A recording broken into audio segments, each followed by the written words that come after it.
One of the huge mistakes people make is that they try to force an interest on themselves.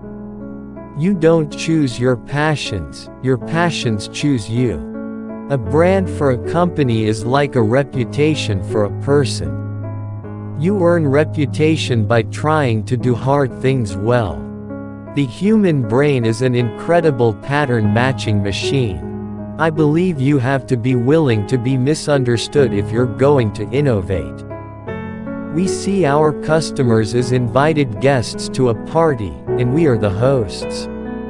It's our job every day to make every important aspect of the customer experience a little bit better.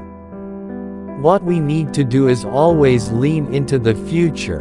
When the world changes around you and when it changes against you, what used to be a tailwind is now a headwind. You have to lean into that and figure out what to do, because complaining isn't a strategy. What's dangerous is not to evolve. If you can't tolerate critics, don't do anything new or interesting. If you don't understand the details of your business, you are going to fail. It's not an experiment if you know it's going to work. If you do build a great experience, customers tell each other about that. Word of mouth is very powerful. Life's too short to hang out with people who aren't resourceful. There'll always be serendipity involved in discovery. We've had 3 big ideas at Amazon that we've stuck with for 18 years, and they're the reason we're successful. Put the customer first. Invent. And be patient. I think frugality drives innovation, just like other constraints do. One of the only ways to get out of a tight box is to invent your way out. If you're competitor focused, you have to wait until there is a competitor doing something. Being customer focused allows you to be more pioneering. The common question that gets asked in business is, why? That's a good question, but an equally valid question is, why not? Our motto at Blue Origin is, Gratitime Ferociter, step by step, ferociously. My view is there's no bad time to innovate. The best customer service is if the customer doesn't need to call you, doesn't need to talk to you. It just works. There are 2 kinds of companies. Those that work to try to charge more and those that work to charge less. We will be the second.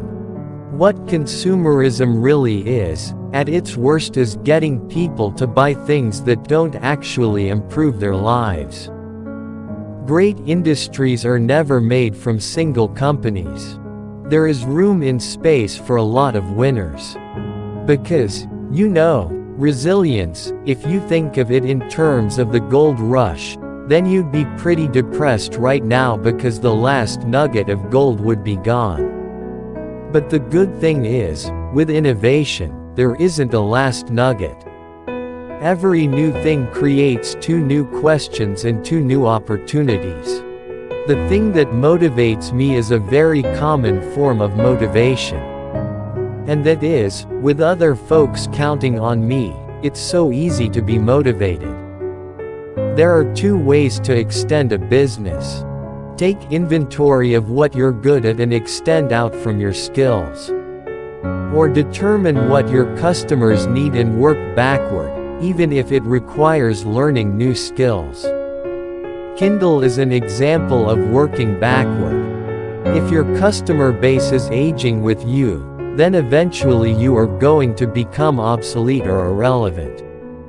You need to be constantly figuring out who are your new customers and what are you doing to stay forever young. A company shouldn't get addicted to being shiny, because shiny doesn't last. The key thing about a book is that you lose yourself in the author's world. Real estate is the key cost of physical retailers. That's why there's the old saw: location, location, location. You don't want to negotiate the price of simple things you buy every day. I don't want to use my creative energy on somebody else's user interface.